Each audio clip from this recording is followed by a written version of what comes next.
J'étais assis à la table du dîner de Noël, regardant ma sœur Madison déchirer une enveloppe contenant des billets en première classe pour Paris, tandis que mon frère Tyler admirait sa Rolex toute neuve. Quand j'ai ouvert mon cadeau, j'ai trouvé un sac en papier froissé rempli de coupons de supermarché périmés datant d'il y a 2 ans. Ma mère, Patricia, a déclaré froidement que je n'avais jamais vraiment fait d'efforts comme ma sœur et mon frère. Je me suis forcé à rire, mais intérieurement, j'étais anéanti. Cette nuit-là, j'ai pris une décision qui allait tout changer pour toujours.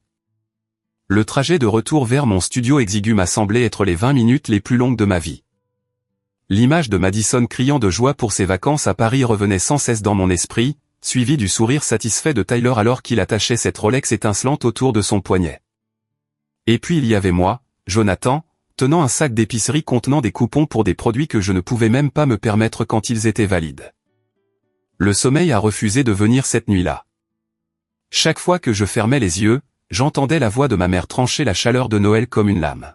« Eh bien, tu n'as jamais vraiment fait d'effort. » Les mots résonnaient dans ma petite chambre, rebondissant sur les meubles d'occasion et les murs tachés d'eau qui étaient devenus ma réalité depuis que j'avais obtenu mon diplôme universitaire il y a 3 ans. Quelque chose au plus profond de moi refusait d'accepter cette explication plus longtemps. Je cumulais 2 emplois depuis l'âge de 18 ans. Chaque matin, je pointais à l'entrepôt à 6 heures pour charger des camions et gérer les stocks jusqu'à 15 heures. Ensuite, je prenais un sandwich rapide et me rendais à mon entreprise de bricolage du week-end, réparant des robinets qui fuient et peignant des pièces bien après le coucher du soleil. J'avais payé mes études au Community College avec des prêts étudiants qui hantaient encore ma cote de crédit, tandis que l'éducation universitaire de Madison avait été entièrement couverte d'une manière ou d'une autre. Vers 3 heures du matin, je me suis retrouvé à fouiller dans une boîte en carton poussiéreuse qui était restée fermée dans mon placard depuis le décès de mon père il y a 5 ans. Papa avait toujours été le pacificateur de notre famille, celui qui s'assurait que tout le monde se sente inclus et valorisé. Sa crise cardiaque soudaine avait laissé un vide qui semblait s'agrandir chaque année, surtout pendant les vacances. Mes mains tremblaient en sortant des documents jaunis et des photographies délavées. Il y avait ses anciennes déclarations de revenus, ses papiers d'assurance, puis quelque chose qui m'a coupé le souffle. Une copie de son testament ainsi que des dossiers financiers que je n'avais jamais vus auparavant. Selon ces papiers, mon père m'avait laissé un héritage substantiel de $300 000 qui devait être détenu en fiducie par ma mère jusqu'à ce que j'aie 25 ans. J'avais maintenant 28 ans, et je n'avais jamais vu un seul centime de cet argent. Les relevés bancaires joints au testament montraient un compte en fiducie à mon nom qui avait été établi peu après les funérailles de papa. Mais en traçant l'historique des transactions avec mon doigt, un schéma terrifiant a émergé. Des retraits réguliers avaient été effectués au cours des 3 dernières années, chacun autorisé par Patricia en tant que fiduciaire. Les montants étaient stupéfiants. $8 000 retirés en novembre sous l'étiquette « frais de voyage ». Ce devait être le voyage de Madison à Paris. $4 000 en septembre marqués comme « article personnel ». La Rolex de Tyler. $12 000 le printemps précédent noté comme « frais d'études ». Les frais de scolarité du dernier semestre de Madison qu'elle s'était vantée d'avoir entièrement couverts. Ma gorge s'est asséchée en continuant à lire. $22 000 pour des rénovations domiciliaires, coïncidaient parfaitement avec la chronologie de la rénovation de la cuisine de notre mère. $15 000 marqués, aide au transport, correspondaient exactement au moment où Tyler avait pu se permettre la compte sur sa nouvelle camionnette. Chaque achat majeur que ma famille avait fait ces dernières années, chaque luxe dont il profitait pendant que je peinais à réunir l'argent du loyer et que je survivais avec des nouilles ramen, avait été financé par mon propre héritage. L'argent que mon père avait spécifiquement mis de côté pour m'aider à construire un avenir stable avait été systématiquement volé pour financer le confort de tous les autres.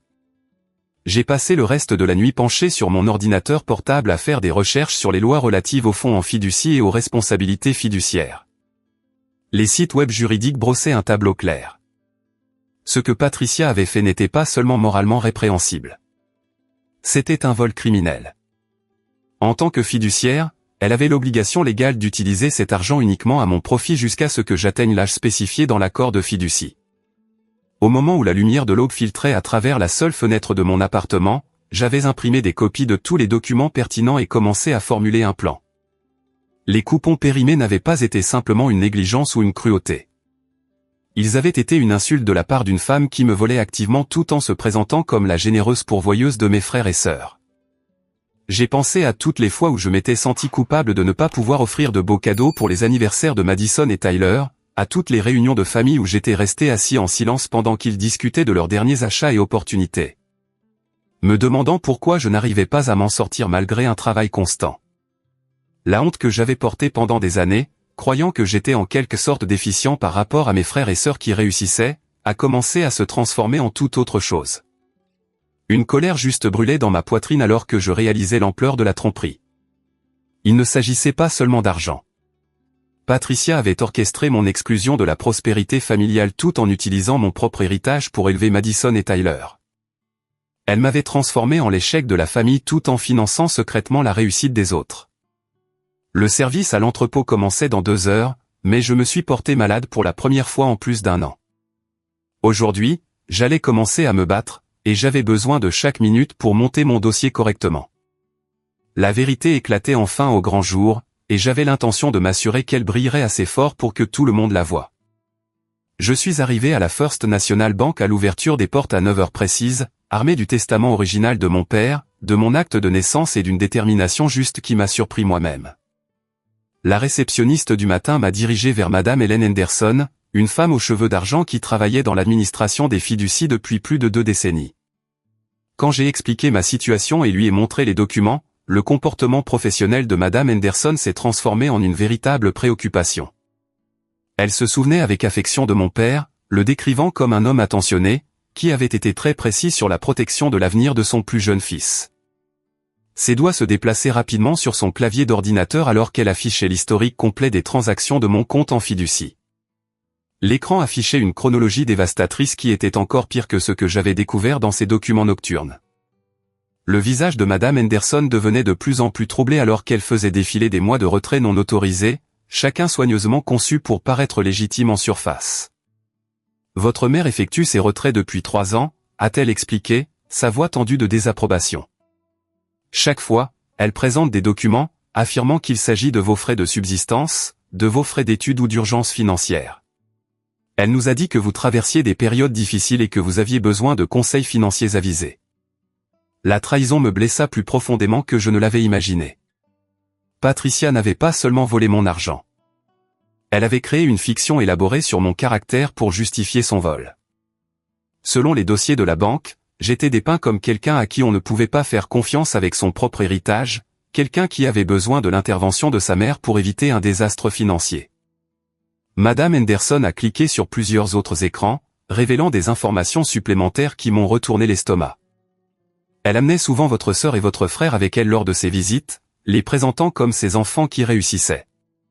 Tout en expliquant que vous étiez en cure de désintoxication ou en thérapie, elle a brossé le portrait d'un jeune homme qui avait spécifiquement demandé que son héritage soit utilisé pour aider ses frères et sœurs plus responsables. Je suis resté assis en silence, abasourdi, en train de digérer la nature calculée de la tromperie de ma mère. Elle ne m'avait pas seulement volé. Elle avait empoisonné ma relation avec Madison et Tyler en créant un récit où j'étais le personnage abîmé qui avait besoin d'être protégé de lui-même. Ma sœur et mon frère croyaient sincèrement qu'ils m'aidaient en m'excluant des discussions financières et en acceptant des cadeaux coûteux sans poser de questions. Madame Henderson a imprimé un historique complet des transactions et un résumé de comptes. Son expression était compatissante mais professionnelle. « Monsieur Cooper, ce que votre mère a fait constitue une grave violation de l'obligation fiduciaire. Les fonds en fiducie ne sont pas des comptes de dépenses discrétionnaires pour les fiduciaires. Cet argent vous appartenait légalement dès que vous avez eu 25 ans. » Armé de cette preuve, j'ai conduit directement à l'immeuble de Madison de l'autre côté de la ville. Je les ai trouvés, elle et Tyler, se prélassant sur son balcon, profitant encore de l'euphorie de leur cadeau de Noël. Madison parcourait les sites web d'hôtels parisiens sur son ordinateur portable tandis que Tyler polissait sa nouvelle Rolex avec un chiffon doux. Je me suis forcé à paraître calme et décontracté en m'excusant d'avoir semblé distant pendant le dîner. J'ai réfléchi à ce que maman a dit hier et j'ai réalisé que j'étais peut-être trop concentré sur le travail pour apprécier tout ce qu'elle fait pour notre famille. J'ai commencé à détester chaque mot de ce mensonge, mais j'avais besoin d'informations. Madison s'est immédiatement réchauffée, soulagée que je n'allais pas faire de drame à propos de la disparité des cadeaux. « Jonathan, je suis si contente que tu ne sois pas fâché pour Noël. Maman nous a tout expliqué il y a des années sur la raison pour laquelle elle gère tes finances différemment. Mon cœur battait la chamade alors que je cherchais prudemment des détails. Que veux-tu dire par les gérer différemment? Tyler se pencha en avant, son expression sincèrement attentionnée mais mal avisée. Elle nous a parlé de tes problèmes de jeu et de la façon dont tu as demandé à la famille de ne pas te donner d'argent directement. Elle a dit que ça faisait partie de ton programme de rétablissement ou quelque chose comme ça. Les mots m'ont frappé comme un coup physique. Problème de jeu, programme de rétablissement. Je n'avais jamais fait un pari de ma vie au-delà d'un billet de loterie occasionnel, et la seule chose dont je me remettais, c'était des années de difficultés financières pendant que mon héritage finançait le style de vie de tout le monde. Madison hocha la tête avec ferveur, sa voix pleine d'une préoccupation fraternelle. Maman a dit que tu avais spécifiquement demandé que l'argent de l'héritage de papa soit utilisé pour nous aider, Tyler et moi, à réussir au lieu d'être gaspillé dans ton addiction. Elle a été si fière de la prévenance dont tu as fait preuve en faisant passer notre avenir avant ta propre guérison. J'ai réussi à garder une expression neutre pendant que mon monde s'effondrait autour de moi. Patricia avait fabriqué une histoire qui la présentait comme la mère protectrice et moi comme le fils altruiste mais troublé qui voulait que ses frères et sœurs bénéficient de son sacrifice. C'était un chef-d'œuvre de manipulation qui expliquait chaque luxe dont ils jouissaient tout en les gardant reconnaissants et sans poser de questions. C'est vraiment attentionné de sa part d'expliquer les choses de cette façon, ai-je réussi à dire, ma voix tendue par l'effort de maintenir la mascarade. J'apprécie que vous compreniez tous les deux ma situation. Tyler se leva et me tapa sur l'épaule avec une affection sincère. Nous sommes fiers de toi pour avoir travaillé si dur sur toi-même, mec. Et nous savons que lorsque tu seras prêt, maman s'assurera que tu sois pris en charge aussi. J'ai quitté leur appartement avec le sentiment d'avoir été vidé de l'intérieur. Le vol était dévastateur. Mais l'assassinat de mon caractère était presque pire. Ma mère ne m'avait pas seulement volé mon argent. Elle avait volé le respect et la confiance de ma sœur et de mon frère, les remplaçant par de la pitié et une admiration mal avisée pour une version fictive des événements. Le trajet de retour s'est déroulé dans un flou alors que je luttais avec l'ampleur de la tromperie. Patricia avait passé des années à construire un récit où elle était la matriarche sage et généreuse gérant une crise. Madison et Tyler étaient les bénéficiaires reconnaissants de sa planification minutieuse, et j'étais le membre de la famille endommagé mais altruiste dont les problèmes justifiaient tout. Mon téléphone a vibré avec un message texte de Madison. Merci d'être si compréhensif pour tout. Nous t'aimons et nous sommes là pour toi quand tu seras prêt à accepter de l'aide. J'ai fixé ce message pendant un long moment, sentant le poids de années de manipulation peser sur moi. Ma sœur et mon frère n'étaient pas des personnes cruelles ou avides. Ils étaient victimes des mensonges de Patricia tout autant que moi, mais leur victimisation s'accompagnait de vacances de luxe et de cadeaux coûteux, tandis que la mienne s'accompagnait de coupons périmés et de condescendance. Cette nuit-là, j'ai commencé à planifier mon prochain coup. Confronter Patricia directement pourrait être satisfaisant, mais elle avait des années d'expérience dans la manipulation de situations à son avantage. J'avais besoin d'une aide professionnelle et d'un soutien juridique si je voulais exposer cette toile de mensonges et récupérer ce qui m'appartenait de droit. La vérité commençait enfin à se reconstituer. Mais démêler la tromperie de Patricia allait nécessiter plus qu'une simple colère juste. Cela allait demander de la stratégie, de la patience et le genre de courage que je n'étais pas sûr de posséder. Mais une chose était certaine. Je ne pouvais plus laisser cela continuer. 3 jours après ma conversation avec Madison et Tyler, je suis resté assis dans ma voiture devant la maison familiale pendant 20 minutes, rassemblant le courage de franchir cette porte d'entrée. Le dossier manie sur mon siège passager contenait des relevés bancaires, des documents juridiques et des emails imprimés qui brossaient un tableau indéniable de vol et de fraude. Mes mains tremblaient légèrement alors que je passais en revue les preuves une dernière fois. La maison avait l'air exactement la même que lors du dîner de Noël, mais quelque chose semblait différent maintenant. La maison coloniale blanche, avec sa pelouse parfaitement entretenue et sa cuisine récemment rénovée, ne représentait plus la chaleur et la stabilité familiale. Au lieu de cela, elle se dressait comme un monument à mon avenir volé, construit et entretenu avec de l'argent qui aurait dû sécuriser mes propres fondations. J'ai trouvé Patricia dans la cuisine en train de charger méthodiquement le lave-vaisselle avec la porcelaine du dîner de la veille. Elle fredonnait doucement tout en arrangeant les verres en cristal avec la précision minutieuse de quelqu'un qui était fier de maintenir les apparences. La voir agir si normalement après tout ce que j'avais découvert m'a rempli d'une rage qui a nécessité chaque once de maîtrise de soi pour la contenir. « Maman, nous devons parler du fonds en fiducie de papa », ai-je dit, en posant le dossier sur le comptoir en granit que mon héritage avait acheté. Le fredonnement s'est arrêté immédiatement. Le dos de Patricia s'est raidi, mais elle ne s'est pas retournée pendant plusieurs longues secondes. Quand elle m'a finalement fait face, son expression était passée d'un contentement domestique à un calcul froid. Il n'y avait aucune surprise dans ses yeux, aucune confusion sur ce que j'aurais pu découvrir. Elle savait exactement pourquoi j'étais là. Je ne sais pas ce que tu penses avoir trouvé, Jonathan, mais tu es clairement confus à propos de quelque chose, a-t-elle dit, sa voix stable, mais dépourvue de sa chaleur maternelle habituelle. J'ai ouvert le dossier et étalé les relevés bancaires sur son comptoir coûteux. Je suis confus sur la façon dont 300 000 $ de mon héritage ont été systématiquement retirés de mon fonds en fiducie au cours des 3 dernières années. Je suis confus sur la façon dont les frais de scolarité de Madison et la compte du camion de Tyler provenaient de mon compte pendant que je luttais pour payer mon loyer. Patricia jeta un coup d'œil aux documents sans les ramasser, ses lèvres pressées en une fine ligne. Ces retraits étaient parfaitement légitimes. Je t'ai soutenu financièrement pendant des années, même si tu n'as jamais montré une juste appréciation. L'audace de sa réponse m'a pris au dépourvu. Elle n'essayait même pas de nier le vol. Au lieu de cela, elle tentait de le recadrer comme une sorte de faveur qu'elle m'avait faite. Me soutenir, ai-je ri amèrement. Quand exactement m'as-tu soutenu, maman? Quand je travaillais 60 heures par semaine pour payer mes études au community college? Quand je mangeais des sandwichs au beurre de cacahuète pour le dîner parce que je ne pouvais pas me permettre de faire les courses? Ou quand tu m'as donné des coupons périmés pour Noël alors que Madison recevait un voyage à Paris financé par mon propre argent? Le sang-froid de Patricia s'est légèrement fissuré, révélant l'esprit calculateur sous sa façade maternelle. Ton père n'a jamais eu l'intention que tu gaspilles cet argent pour tes problèmes. Quelqu'un devait prendre des décisions responsables sur la façon dont il devait être utilisé.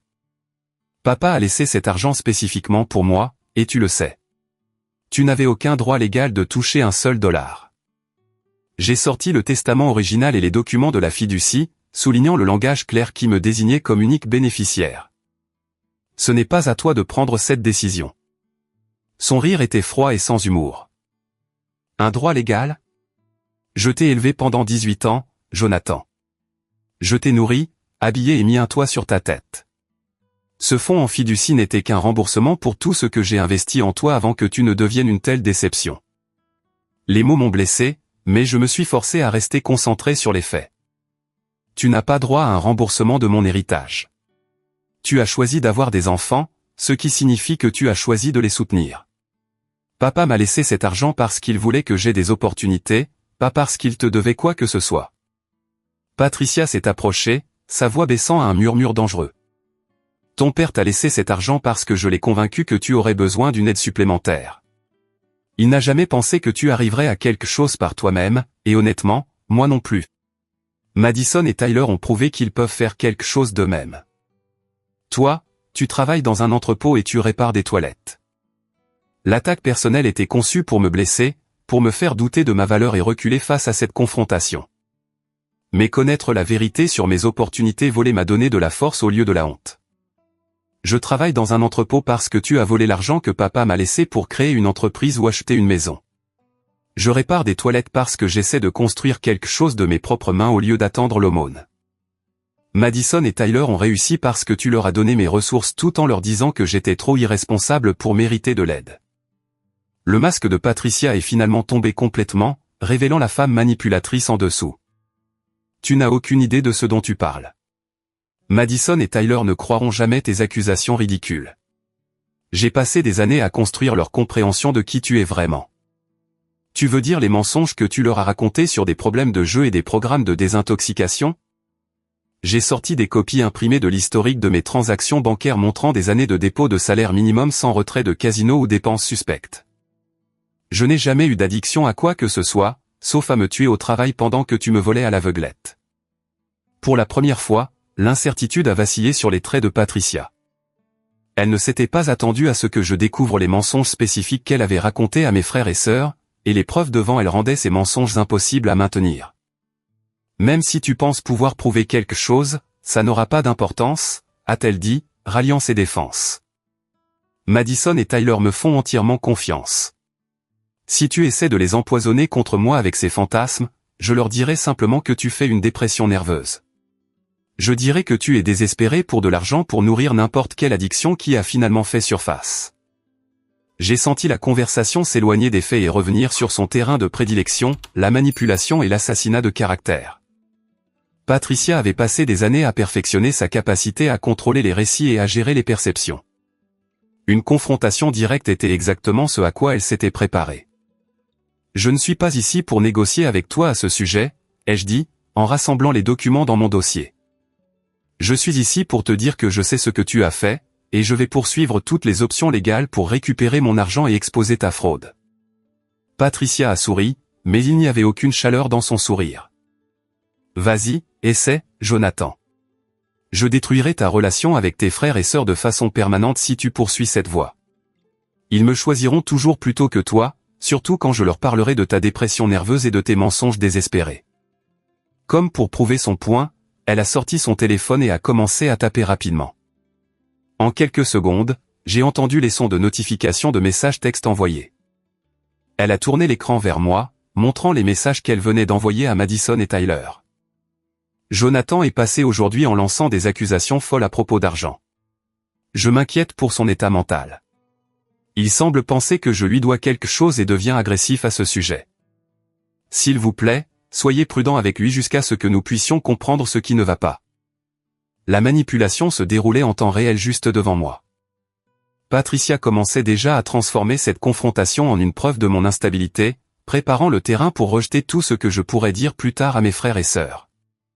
J'ai fixé l'écran de son téléphone, ressentant un mélange de rage et d'admiration pour sa pensée stratégique. Elle avait anticipé ce moment et s'y était préparée, tout comme elle s'était préparée à tous les autres défis à son autorité au fil des ans. Tu es très doué pour ça, ai-je admis, ma voix calme mais ferme. Tu as eu beaucoup d'entraînement à me faire passer pour le problème. Le sourire de Patricia s'est élargi. J'ai eu 28 ans d'entraînement à te gérer, Jonathan. Ne pense pas que tu peux soudainement me déjouer maintenant. Je me suis dirigé vers la porte, sachant que rester plus longtemps ne ferait que lui donner plus de munitions à utiliser contre moi. Mais alors que j'atteignais la poignée, je me suis retourné une dernière fois. Tu as raison de dire que tu es doué pour gérer les situations, maman. Mais tu as fait une erreur. Tu as gardé des dossiers détaillés de tous tes vols, et tu as commis une fraude fiscale dans le processus. Quand cela ira au tribunal, peu importe l'histoire que tu raconteras à Madison et Tyler. Ce qui importera, c'est ce que la loi dit sur le vol d'un fonds en fiducie. Pour la première fois de notre conversation, Patricia a semblé vraiment inquiète. Elle n'avait pas envisagé les implications juridiques au-delà de la dynamique familiale, et la mention de la fraude fiscale l'a clairement prise au dépourvu. Je l'ai laissée debout dans cette cuisine coûteuse, entourée du luxe que mon héritage volé avait acheté, et je suis rentré chez moi avec un étrange sentiment de soulagement. La confrontation s'était déroulée exactement aussi mal que je l'avais prévu, mais elle avait également clarifié quelque chose d'important. Patricia n'allait pas rendre volontairement mon argent ni admettre ses méfaits. Si je voulais la justice, j'allais devoir me battre pour l'obtenir correctement. La guerre pour mon héritage et mes relations familiales ne faisait que commencer, mais au moins maintenant, je savais exactement contre quoi je me battais. Trouver le bon avocat a pris 3 semaines de consultation et de recherche, mais Sarah Brox était fortement recommandée pour les cas de fraude financière impliquant des litiges familiaux. Son bureau occupait le 15e étage d'un immeuble du centre-ville avec des fenêtres allant du sol au plafond qui offraient une vue imprenable sur la ville où mon héritage avait été systématiquement volé. Sarah était une femme d'une 40aine d'années au regard perçant qui a écouté attentivement pendant que j'expliquais ma situation, prenant des notes détaillées tout en examinant chaque document que j'avais apporté. Quand j'ai terminé mon récit, elle s'est penchée en arrière dans son fauteuil en cuir et a livré son évaluation avec le genre de franchise professionnelle que j'espérais trouver. Jonathan, votre mère a commis plusieurs crimes graves. Violation de l'obligation fiduciaire, vol, détournement d'actifs et, sur la base de ses dossiers fiscaux, fraude fédérale également. Nous avons des preuves documentaires qui convaincraient n'importe quel juge ou jury. Elle a fait une pause, étudiant mon visage attentivement. Mais je dois être clair sur quelque chose avant de continuer. Poursuivre cette affaire détruira probablement votre relation avec votre famille de façon permanente. Êtes-vous prêt à affronter cette issue? J'ai pensé aux préparatifs enthousiastes de Madison pour ses vacances à Paris et à la fierté de Tyler pour sa montre coûteuse.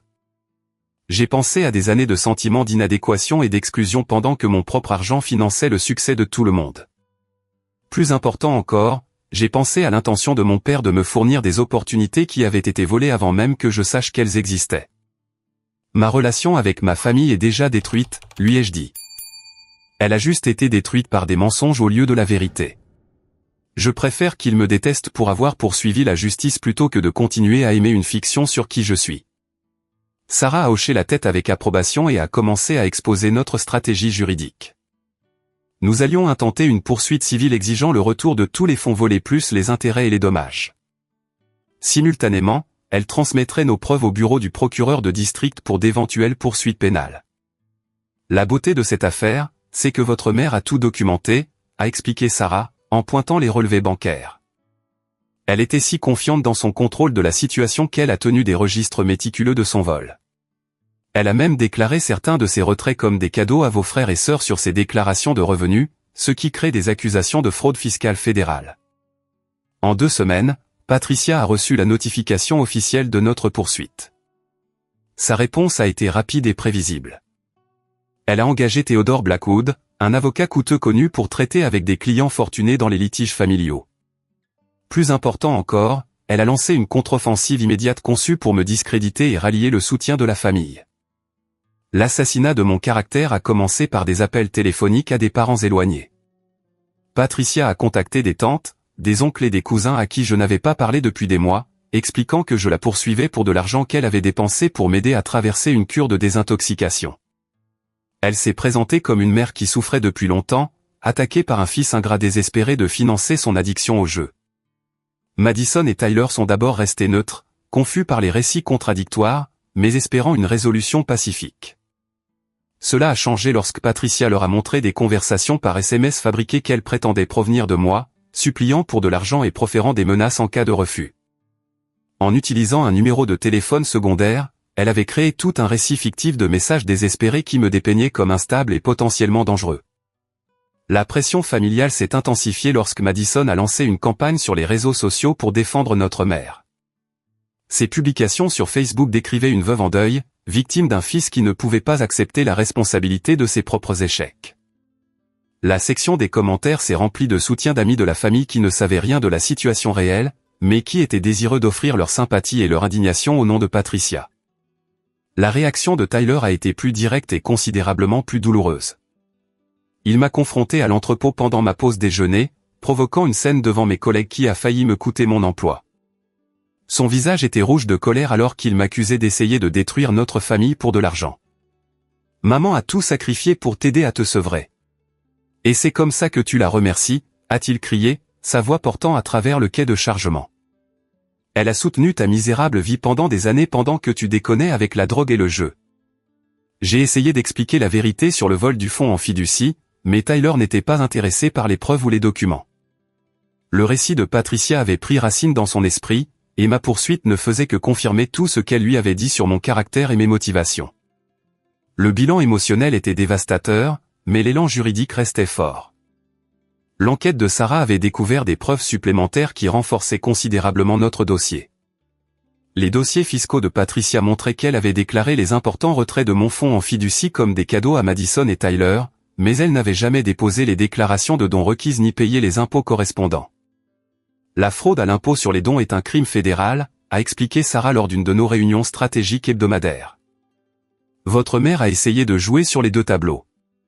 Elle a justifié les retraits auprès de la banque comme des dépenses nécessaires pour vos soins, mais les a ensuite déclarés à l'IRS comme des dons volontaires à vos frères et sœurs. La plupart des histoires ne peuvent pas être vraies. Les implications fiscales étaient stupéfiantes.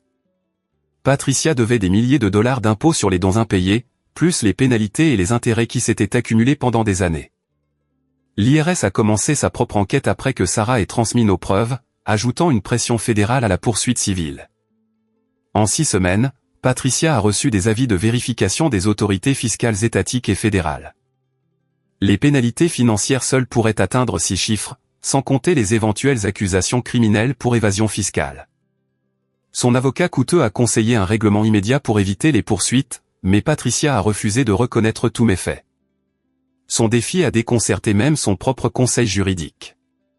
Theodore Blackwood était connu pour son approche pragmatique des litiges familiaux, cherchant généralement des résolutions rapides qui minimisaient les dommages pour toutes les parties. L'insistance de Patricia à se battre dans une affaire avec des preuves accablantes contre elle allait à l'encontre de tous les principes stratégiques qu'il employait habituellement. Lors d'une séance de médiation particulièrement houleuse, la raison de l'obstination de Patricia est devenue claire. Elle croyait sincèrement que son autorité parentale lui donnait le droit de redistribuer les actifs familiaux comme elle l'entendait. Dans son esprit, le fonds en fiducie n'était qu'une autre ressource à gérer selon son jugement sur les enfants qui méritaient un soutien. « J'ai donné à Jonathan 18 ans de ma vie », a-t-elle déclaré lors de la séance de médiation enregistrée. « Je l'ai nourri, logé et j'ai essayé de lui apprendre la responsabilité. Si son père voulait lui laisser de l'argent, cela aurait dû être une compensation pour tout ce que j'ai investi pour l'élever. » Sarah a immédiatement saisi cette déclaration. « Donc, vous admettez que vous avez pris de l'argent du fonds en fiducie de Jonathan à vos propres fins. » L'avocat de Patricia a tenté d'intervenir, mais le mal était fait. Ses propres mots avaient confirmé la nature intentionnelle du vol, sapant toute défense possible basée sur la confusion ou les bonnes intentions. L'affaire devenait rapidement ingagnable pour le camp de Patricia. Les relevés bancaires, les documents fiscaux et ses propres déclarations créaient un ensemble écrasant de preuves soutenant nos affirmations. Son avocat a commencé à faire pression sur elle pour qu'elle envisage des offres de règlement avant que la situation ne se détériore davantage. Mais j'avais appris quelque chose d'important sur ma mère pendant ce processus. Patricia ne voulait pas seulement le contrôle de l'argent. Elle voulait la validation de ses actions. Régler l'affaire l'obligerait à admettre ses méfaits, ce qui menaçait le récit soigneusement construit qu'elle avait bâti sur le fait d'être la sage matriarche de la famille protégeant tout le monde de mes échecs. Alors que nous nous préparions pour ce qui semblait être un procès inévitable, je me demandais si Patricia continuerait à se battre même lorsque la défaite était certaine. Son besoin de maintenir la fiction de sa propre droiture semblait plus fort que toute considération rationnelle des conséquences. La machine judiciaire avançait inexorablement, mais le coût personnel continuait de s'alourdir. J'avais acquis une connaissance détaillée de la manière dont mon héritage avait été volé, mais je perdais mes relations familiales en essayant de le récupérer. La justice était à portée de main, mais je commençais à comprendre que certaines victoires ont un prix presque trop élevé à payer. La percée dans notre affaire est venue d'une source inattendue et d'une manière qui a changé tout ce que je pensais savoir sur la loyauté familiale. Madison avait passé 3 semaines à aider Patricia à organiser des documents pour le procès à venir, un processus qui impliquait de trier des années de dossiers financiers et de correspondances stockées dans le bureau à domicile de sa mère. C'est au cours de cet examen fastidieux de documents que Madison a découvert un petit enregistreur numérique caché à l'intérieur d'une vieille boîte à bijoux que Patricia utilisait pour ranger des papiers importants. Curieuse de savoir pourquoi un appareil d'enregistrement serait caché parmi des documents juridiques, Madison l'a allumé et a appuyé sur lecture. La voix de Patricia a rempli le petit bureau avec une clarté cristalline, s'adressant à ce qui était de toute évidence son avocat lors d'une séance de stratégie. Mais les mots que Madison a entendus ne ressemblaient en rien à l'histoire que Patricia racontait à ses enfants depuis des années. « Bien sûr que j'ai pris l'argent de Jonathan », disait la voix enregistrée de Patricia avec une indifférence désinvolte. C'est à ça que servait le fonds en fiducie, n'est-ce pas? Me donner des ressources pour investir dans les enfants qui avaient réellement du potentiel. Je ne lui ai jamais parlé de l'héritage parce qu'il l'aurait gaspillé dans ses petits passe-temps et ses rêves stupides. Les mains de Madison tremblaient en écoutant sa mère continuer. L'histoire du jeu était brillante, vous ne trouvez pas? Madison et Tyler ont cru chaque mot. Ils ont même pitié de lui maintenant, ce qui les empêche de poser trop de questions sur l'origine de l'argent de leurs frais de scolarité. L'enregistrement a capturé Patricia riant de sa propre tromperie, un son qui a retourné l'estomac de Madison de dégoût. Mais il y avait plus, et cela devenait progressivement pire. Madison et Tyler sont des idiots utiles, vraiment. Ils ne remettent jamais rien en question tant qu'ils sont à l'aise. Je leur dis que Jonathan est irresponsable et ils le croient. Je leur fais des cadeaux coûteux avec son argent et ils pensent que je suis généreuse.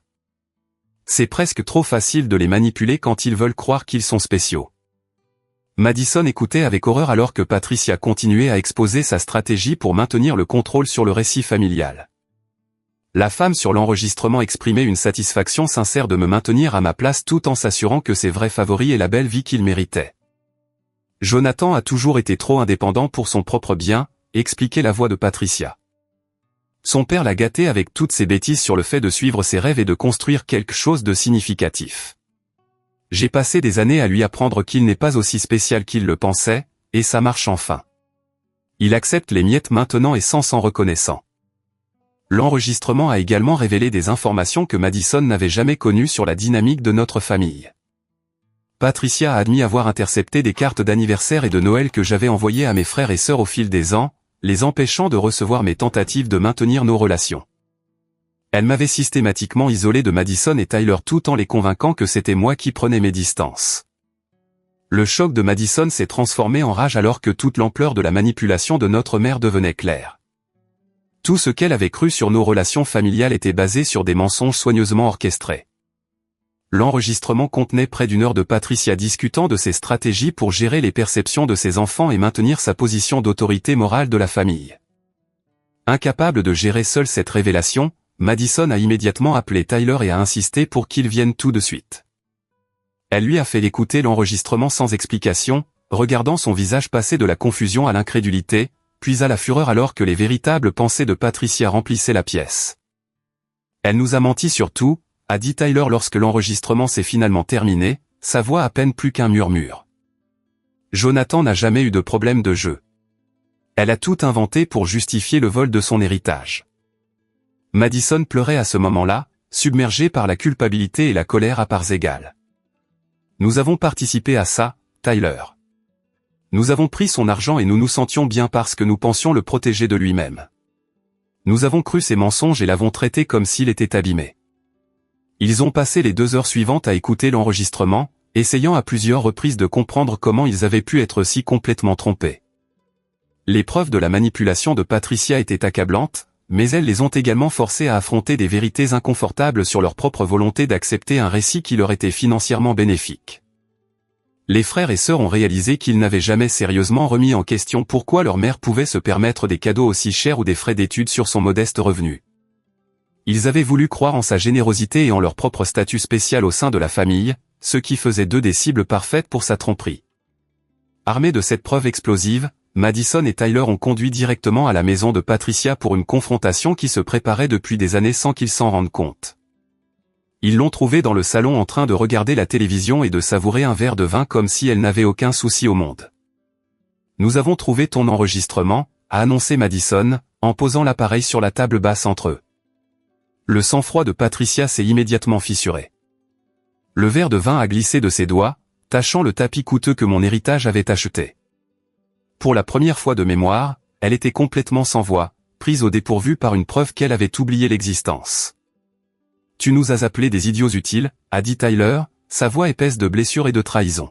« Tu as ri de la facilité avec laquelle tu nous manipulais pour nous faire croire que Jonathan était le problème. » Patricia a tenté de recourir à ses tactiques habituelles, affirmant que l'enregistrement était sorti de son contexte et qu'elle parlait hypothétiquement de la dynamique familiale, mais ses enfants avaient entendu trop de vérités pour être influencés par d'autres mensonges.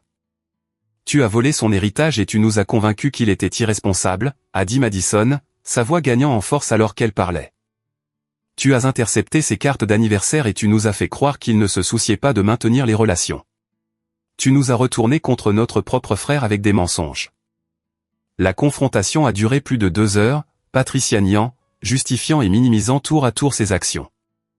Elle a essayé de maintenir que tout ce qu'elle avait fait était dans le meilleur intérêt de la famille, mais l'enregistrement rendait impossible de prétendre à de bonnes intentions. Finalement, face à des preuves indéniables de sa manipulation, Patricia s'est effondrée et a admis l'ampleur de sa tromperie. Elle a supplié Madison et Tyler de ne pas l'abandonner, promettant de faire amende honorable et de restaurer les relations familiales qu'elle avait endommagées. Mais ses enfants étaient trop dégoûtés par des années de manipulation calculées pour être influencés par des larmes et des promesses. Ce soir-là, Madison m'a appelé pour la première fois en plus de 2 mois. Sa voix était tremblante d'émotion alors qu'elle me demandait si elle pouvait venir à mon appartement immédiatement. Quand j'ai accepté, elle est arrivée avec Tyler et l'enregistrement qui allait tout changer dans la dynamique de notre famille. Écouter le rejet désinvolte de ma mère à mon égard et sa description fière des stratégies qu'elle utilisait pour me rabaisser a été l'une des expériences les plus douloureuses de ma vie. Mais c'était aussi libérateur. Chaque doute que j'avais nourri sur mes propres perceptions a été effacé par la preuve claire de la manipulation de Patricia. Madison et Tyler ont passé cette nuit-là à s'excuser à plusieurs reprises, essayant de réparer des années de traitement en tant que déception de la famille tout en profitant du luxe financé par mon héritage volé. Ils ont offert de rendre immédiatement chaque centime qu'ils pouvaient des cadeaux et des opportunités que Patricia leur avait donnés en utilisant mon argent. Pour la première fois depuis des années, j'avais l'impression d'avoir retrouvé ma sœur et mon frère. Le soulagement était immense, mais il était aussi compliqué par la tristesse des années que nous avions perdues à cause des mensonges de notre mère. La famille que je pensais avoir perdue m'avait en fait été enlevée par une manipulation délibérée, et retrouver ces relations nécessitait de faire face aux dommages qui nous avaient été causés à tous. Avec le témoignage de Madison et Tyler et l'enregistrement comme preuve, mon dossier juridique est devenu complètement ingagnable pour Patricia. Son avocat a immédiatement recommandé un règlement à l'amiable pour éviter à la fois un jugement civil et des poursuites pénales. La vérité avait enfin éclaté, mais son pouvoir de guérir n'avait d'égal que sa capacité à détruire la fiction qui avait maintenu notre famille unie pendant tant d'années.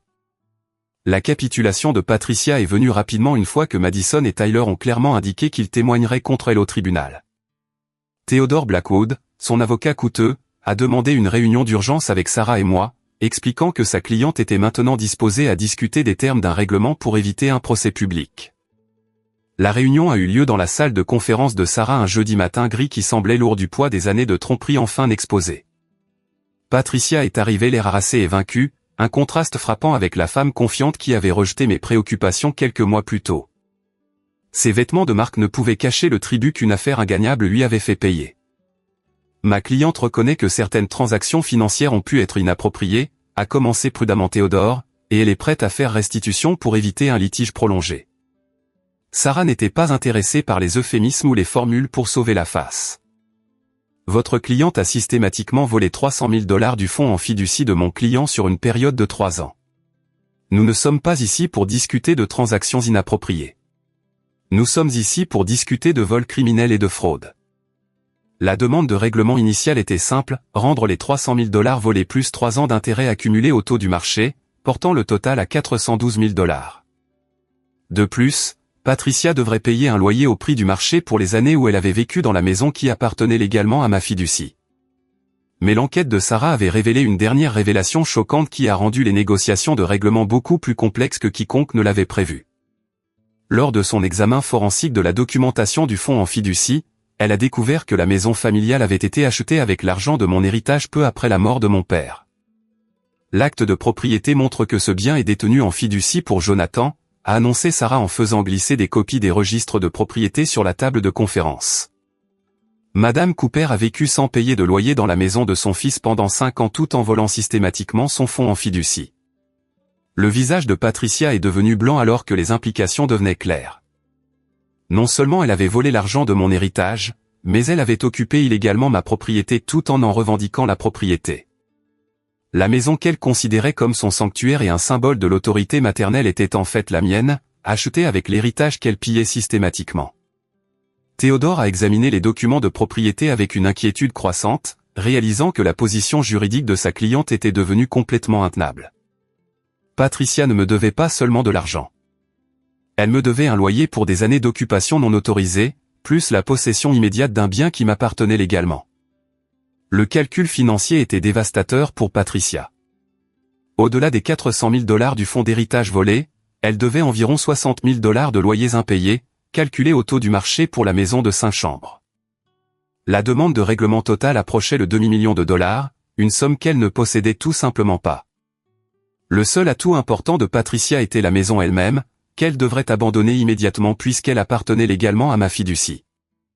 Ses économies de retraite, ses bijoux et autres biens personnels devraient être liquidés pour payer la plus grande partie possible du règlement, le reste étant structuré en paiement mensuel sur plusieurs années. L'aspect le plus émotionnellement satisfaisant du règlement a été de voir Patricia réaliser qu'elle devrait déménager de la maison immédiatement.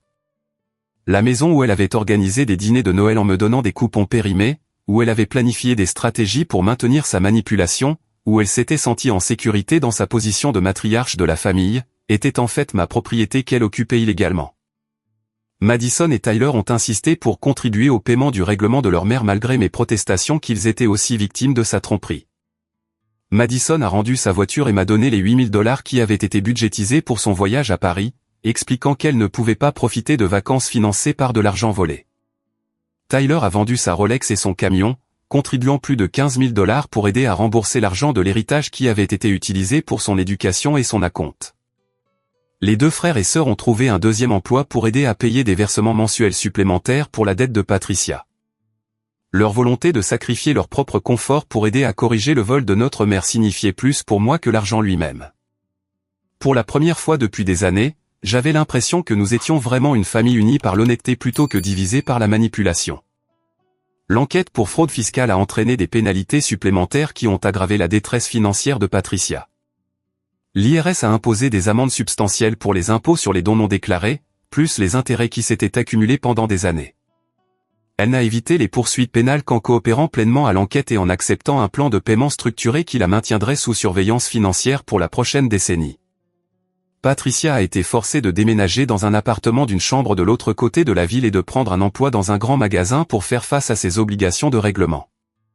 La femme qui avait autrefois agi comme une reine, distribuant des faveurs à ses enfants, travaillait maintenant dans le commerce de détail pour rembourser le fils qu'elle avait traité comme un échec. L'ironie n'a échappé à aucun d'entre nous. Emménager dans la maison familiale m'a semblé étrange au début, entouré de souvenirs de dîners d'enfance et de célébrations de vacances qui portaient maintenant la connaissance amère de la façon dont ils avaient été financés. Mais j'ai aussi trouvé du réconfort dans la présence de mon père dans toute la maison. Ses livres étaient encore sur les étagères, ses outils restaient organisés dans le garage, et son attention méticuleuse à créer un environnement familial confortable était évidente dans chaque pièce. En lisant les papiers que mon père avait laissés dans son bureau, j'ai découvert des notes sur sa décision d'acheter la maison spécifiquement pour mon avenir. Il avait écrit qu'il voulait me donner une base sur laquelle construire ma vie, un endroit où je pourrais me sentir en sécurité et connecté à l'histoire familiale. Le vol de Patricia n'avait pas seulement pris mon argent. Il avait retardé le dernier cadeau de mon père de 5 ans. Le règlement a également révélé toute l'ampleur de la tromperie de Patricia sur les finances familiales. Chaque achat majeur dont mes frères et sœurs avaient profité, chaque opportunité éducative qu'ils avaient reçue, chaque confort qu'ils avaient tenu pour acquis avait été financé par de l'argent qui était légalement le mien. La rénovation coûteuse de la cuisine, les nouveaux appareils électroménagers, même les améliorations paysagères avaient tous été payés avec mon héritage. Alors que les procédures judiciaires se terminaient, j'ai ressenti un mélange complexe d'émotions qui m'ont surpris par leur intensité. Justice avait été rendue et mon héritage récupéré. Mais je n'ai ressenti aucune satisfaction de la chute de Patricia. La victoire était creuse car elle avait nécessité la destruction des relations familiales que j'avais passé des années à essayer de comprendre et de réparer.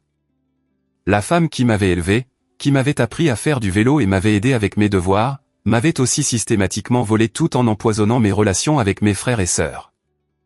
La dissonance cognitive était presque impossible à traiter, me laissant avec un sentiment de perte qui allait bien au-delà du vol financier. Mais il y avait aussi de l'espoir émergeant des décombres de la tromperie de notre famille. La volonté de Madison et Tyler de sacrifier leur propre confort pour aider à rembourser mon héritage volé a démontré une capacité de croissance et un soin sincère qui avaient été cachés sous des années de manipulation. Nous apprenions lentement à nous lier les uns aux autres en tant qu'égaux plutôt qu'en tant que personnages du drame familial soigneusement scénarisé de Patricia. Le règlement a marqué la fin d'un chapitre de l'histoire de notre famille, mais le début d'un autre qui serait écrit sans mensonge, manipulation ou hiérarchies artificielles. Il faudrait du temps pour bâtir la confiance et des relations authentiques. Mais pour la première fois depuis des années, cette perspective semblait possible plutôt que désespérée. 6 mois après la finalisation du règlement, je me trouvais dans la cuisine de la maison de mon enfance en train de préparer le dîner du dimanche pour Madison et Tyler. L'ironie ne m'échappait pas, j'organisais maintenant des réunions de famille dans le même espace où Patricia m'avait autrefois donné des coupons périmés pendant que mon propre héritage finançait la prospérité de tous les autres. Mais l'atmosphère était complètement différente maintenant, remplie d'une chaleur sincère au lieu d'un théâtre manipulateur. La transformation de ma vie avait été remarquable et inattendue. Vivre dans la maison que mon père m'avait destinée m'a apporté un sentiment de stabilité et de connexion que je n'avais jamais connu pendant mes années de difficultés financières. Sa présence semblait imprégner chaque pièce, de son atelier soigneusement organisé au sous-sol à sa collection de littérature classique qui tapissait encore les murs du bureau. En utilisant une partie de mon héritage récupéré, j'avais remboursé mes prêts étudiants écrasantes et lancé une entreprise qui est née directement de mon expérience douloureuse avec la manipulation financière familiale. Médiation financière familiale offrait des services aux familles confrontées à des litiges d'argent, les aidant à résoudre les conflits avant qu'ils ne dégénèrent en batailles juridiques pouvant détruire définitivement les relations. L'idée de l'entreprise était née de nombreuses conversations avec Sarah sur la manière dont les conflits d'argent familiaux se développent généralement. La plupart des cas qu'elle traitait impliquaient des années de mauvaise communication, d'attentes tacites et de ressentiments qui s'accumulaient progressivement avant d'exploser en poursuites judiciaires. Ma perspective unique, en tant que personne ayant vécu à la fois la manipulation et la résolution juridique, m'a donné des aperçus que les conseillers financiers traditionnels n'avaient pas. Mon premier client était une veuve dont les enfants adultes se disputaient la succession de leur père, chacun convaincu que leurs frères et sœurs étaient avides ou injustes. En utilisant des techniques que j'avais apprises du processus de guérison de ma propre famille, je les ai aidés à avoir des conversations honnêtes sur leurs attentes financières et leurs besoins émotionnels. La séance de médiation a empêché un procès et a restauré des relations qui avaient été endommagées par des mois de suspicion et d'accusation. Le bouche à oreille s'est rapidement répandu dans les réseaux juridiques et financiers sur l'efficacité de mon approche. En 3 mois, j'avais un flux constant de recommandations d'avocats qui préféraient aider les familles à éviter les litiges plutôt que de profiter de leurs conflits. Les récompenses émotionnelles d'aider les familles à guérir étaient égalées par un succès financier qui m'a finalement donné la sécurité vers laquelle j'avais travaillé pendant tant d'années. Madison avait subi sa propre transformation pendant cette période. Utilisant la culpabilité et la prise de conscience de la découverte de la tromperie de Patricia comme motivation pour sa croissance personnelle, elle s'est inscrite à un programme de travail social pour en apprendre davantage sur les systèmes familiaux et la manipulation émotionnelle. Déterminée à aider d'autres familles à reconnaître et à aborder le type de dynamique toxique que nous avions enduré pendant des années. Sa décision de ne pas prendre les vacances à Paris avait été difficile au début, mais elle a canalisé cette déception dans une thérapie intensive axée sur la compréhension de la manière dont elle avait été manipulée et comment éviter des schémas similaires dans ses propres relations. Le processus a été douloureux mais finalement libérateur, l'aidant à développer une confiance sincère au lieu de la validation artificielle que Patricia avait fournie par de l'argent volé et de faux récits. Le parcours de Tyler était plus simple, mais tout aussi significatif. Retourner au Community College pour terminer son diplôme sans aucune aide financière de membres de la famille avait été un choix fier qui démontrait son engagement envers l'intégrité personnelle. Il travaillait dans la construction le jour et suivait des cours le soir, obtenant des notes qui reflétaient son effort réel plutôt que le soutien financier de sa mère. Les dîners du dimanche que nous partagions dans la maison de mon père sont devenus un rituel de guérison qui a lentement reconstruit nos relations sur des fondations d'honnêteté et de respect mutuel. Nous parlions ouvertement de nos expériences d'enfance, reconnaissant les signes de la manipulation de Patricia que nous avions manqués à l'époque. Ces conversations étaient souvent douloureuses mais constamment curatives, nous permettant de nous comprendre en tant que personnes réelles plutôt qu'en tant que personnages du drame familial de notre mère. Patricia a maintenu un contact minimal avec ses 3 enfants pendant cette période. Elle envoyait des cartes d'anniversaire occasionnelles et de brefs messages textes, mais les relations restaient tendues en raison de son refus continu de reconnaître toute l'ampleur de sa manipulation. Les quelques conversations que nous avons eues étaient cordiales mais distantes, marquées par son incapacité à se voir autrement que comme la victime d'enfants ingrats plutôt que comme l'auteur d'abus financiers et émotionnels systématiques. Je ne la détestais pas, ce qui m'a surpris plus que tout autre aspect de cette expérience. La colère et la trahison que j'avais ressenties pendant la confrontation et les procédures judiciaires avaient progressivement évolué vers quelque chose de plus complexe, de la tristesse pour la femme qui avait choisi la manipulation plutôt qu'une connexion sincère. Et du regret pour les relations familiales qui avaient été empoisonnées par son besoin de contrôle. Le moment le plus guérisseur de mon processus de rétablissement est venu lorsque j'ai découvert une lettre que mon père m'avait écrite peu avant sa mort, cachée dans le tiroir de son bureau sous des années de papiers accumulés et de documents oubliés. La lettre expliquait ses inquiétudes concernant le favoritisme de Patricia et son intention spécifique que mon héritage me procure indépendance et opportunité. Jonathan, commençait son écriture familière, si tu lis ceci, c'est que je suis parti, et tu as probablement découvert des vérités difficiles sur notre famille. Ta mère a de bonnes intentions, mais elle a toujours eu du mal à traiter tous ses enfants de la même manière. Cet héritage est ma façon de m'assurer que tu auras les ressources pour construire la vie que tu choisiras, indépendamment des opinions des autres sur ce que tu devrais devenir. La lettre se poursuivait sur 2 pages, exprimant sa fierté pour mon éthique de travail et mon caractère tout en reconnaissant que j'avais toujours été différent de Madison et Tyler d'une manière qui mettait parfois Patricia mal à l'aise. Il a écrit qu'il était le plus fier de mon indépendance et de mon intégrité, des qualités qui me serviraient bien quels que soient les défis que je pourrais rencontrer. Lire les mots d'amour et de confiance de mon père m'a aidé à finalement libérer les années de sentiments d'inadéquation et de manque d'amour que la manipulation de Patricia avait créé. Son véritable cadeau n'avait pas été l'argent lui-même, mais la validation que j'étais apprécié et cru par le parent dont l'opinion comptait le plus pour moi. Mon entreprise a continué de croître alors que je développais une réputation pour aider les familles à naviguer dans des relations financières complexes avec empathie et sagesse pratique. Chaque cas renforçait la leçon centrale que j'avais apprise de ma propre expérience, les problèmes d'argent dans les familles sont généralement les symptômes de problèmes plus profonds liés à la communication, au respect et à un soin sincère pour le bien-être de chacun. Un cas particulièrement significatif concernait un jeune homme dont les parents menaçaient de le déshériter pour avoir choisi une carrière dans l'art plutôt que dans les affaires. La dynamique familiale était étrangement familière, avec des parents utilisant le contrôle financier pour manipuler les choix de vie de leur enfant adulte. Grâce à une médiation minutieuse, nous les avons aidés à reconnaître que leur amour pour leur fils était plus important que leur déception face à son parcours professionnel.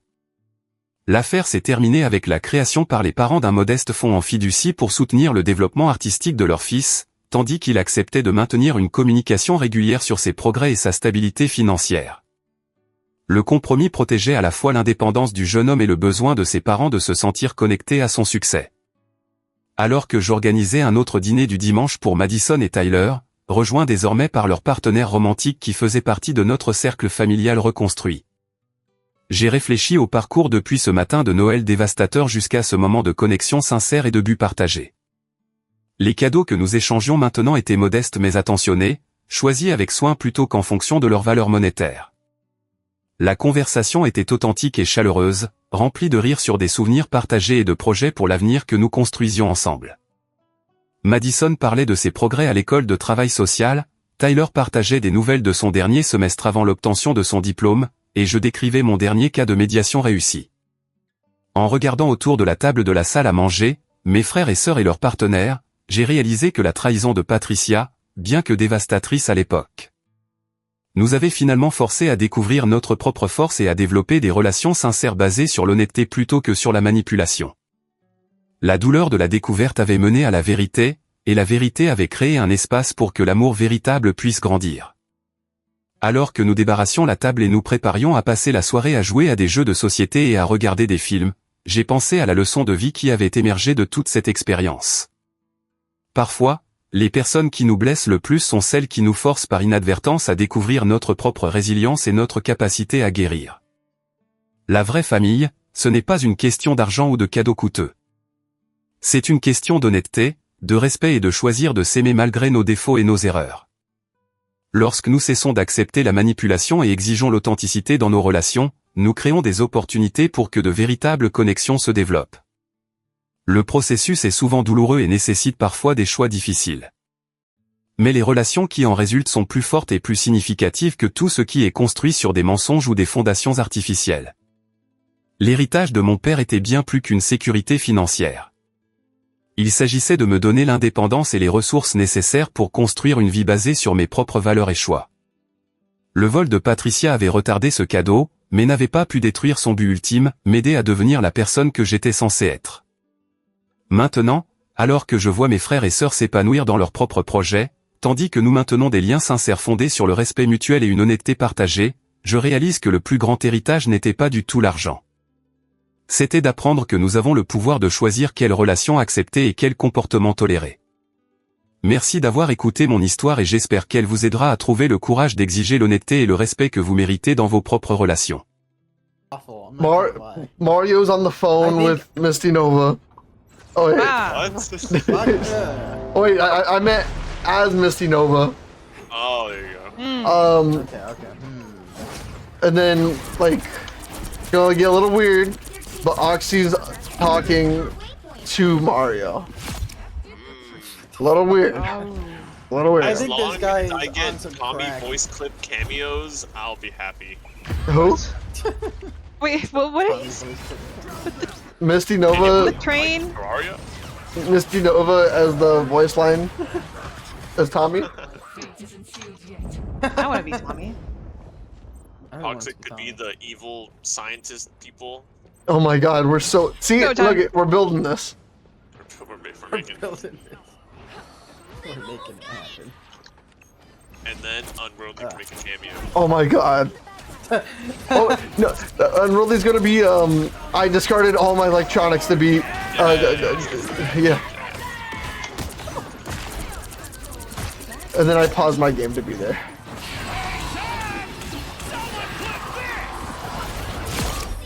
Hey, we got them. Obese. Stop! I'm trying to lose the I know weight. you were bald like that.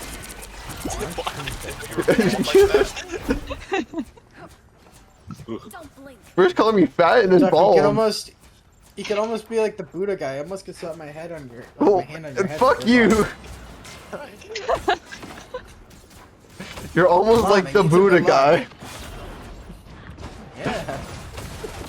That line itself is funny as hell. You're almost like the Buddha guy. You're almost like that Buddha guy. Oh my god. Oh, Do you believe it? God. It's real. He's real. It's real. So real. Wah! Watch. What? What? Watch. Chat, watch. Watch me go. Watch. Chat. Ow.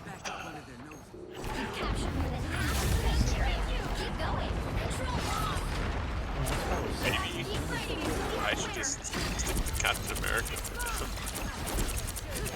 Yo, Simba! Fucking hell, I just got one tap. Dude. Lost. Oh no. See, this is why we need It's to start okay, I can Rocket portal. I League. can portal us there. We're gonna make it. No, let's all start Rainbow. Oh, Fuck Rainbow Six. Shit's ass. What he Okay, said. what I used to else? play it. I know it's ass. Let's play genuinely RV there forgot. yet. I genuinely got outdone by the big own Duckling 13 in 2026. Yeah. And I was kind of Finally. doing weak shit too. Wow, Tommy, only one final hit. I'm gonna play one more. Oh, my bad. Playing Duck's with playing one only tank. part, guys. One tank. My bad. Let me tank all the bajillion damage in CCs alone. My bad. You'll See, need a top now you get team it. to win this one. Yeah, you get it. Duck's gonna play one more, and then he's gonna play You Run. Oh my god. You Oh, pretty goddamn no. good job, sugar. Dog, there's a lot more What do I trinkets have to now. play? There's some more trinkets. I'll show you my trinket. Dog, your What? trinket's like a centimeter. What do you mean? That's bigger than last Who's time, that so I'll take it. person who could do critical hits What? Everyone. as a healer? Mantis? Yeah. Mantis. Mantis. Oh, Mantis. okay. Mantis. Mantis. Just say you have a crush on Mantis. Mantis. Can't turn off my power, so I might as well. Lightning, when are you gonna play Mugenics? Man. You gotta play Mugenics, man. 30 seconds before you attack. Eugenics? Get ready. Yes. It's actually a really fun tactical RPG slash roguelike. Wow, you could have just said Role fun play. game. It is a fun game. You make cats fuck. It's great. What? I have a cat with Down syndrome in that game. It's awesome. And you make them fuck? Yeah. The Game is game. 5, 4, 3, 2, I make him fuck, and then I make him go kill God. Here, Tommy, I'll give you a damage Secure boost. mission area. It's a great game. Imagine just. Am I no, I'm not lagging. No, I am lagging.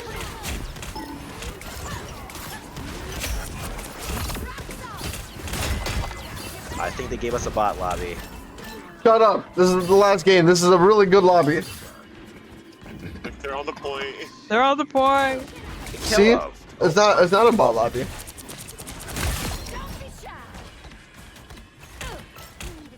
Really, that color? Makes sense. Tommy, did you see Oh, I no, hit his it's a sleep? different color. Oop. I hit his sleep. Ooh. Oh, the hole. Oh, we killed us. So we would see it.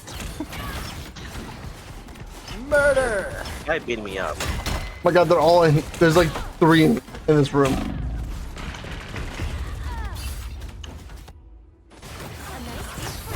I died. Go away, Pain Brothers. Empty cold water bottle. How's it going? Bigger stuff than that. Yeah, Duck, I would suggest Mugenics to you, but I don't think you have enough brain capacity to play the game. No. Yeah, definitely not. Stupid. I know. It is Phantom. it is a hard fucking game. Where'd my hair It go? is actually hard. He ran away from me. You need to think like 5 steps ahead. Oh, I already knew that. I just don't think. Most games, I don't think. I don't know, you could try it. Fuck no. Fun game, but I wanted to defend myself. Stronger stuff than that. Sexy ass dude, thank you. Thank you. I mean, shit. There's like great voices in there, like Markiplier, Markiplier? Chan. Markiplier, a deal. Yeah, I love Markiplier. He was at the Oscars. I don't think they know who Chris Chan is. I don't think they know Hello, everybody. My name is Markiplier. See, that's all you need. Markiplier. Yeah, it's Markiplier. He does a pretty good meow impression, I'll have to admit.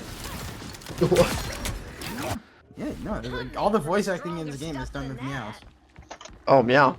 There's like 3,000 different voice actors, including Is it too celebrities. late to say I'm allergic to cats? Are you?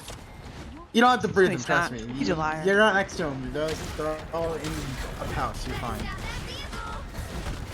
I think it's cool that guy named Frank Wow. that lives underneath your house. It just shoots every alt.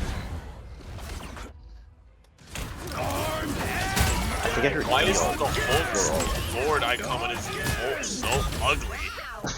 Why are you being mean? He's hulking it. Leave him alone. He's not being mean enough. He's too nice. Too nice to people, Tommy. Yeah, some things are nice. Why you gotta be so rude? No, He used every support alt. Oh, thanks, you lightning. You baited two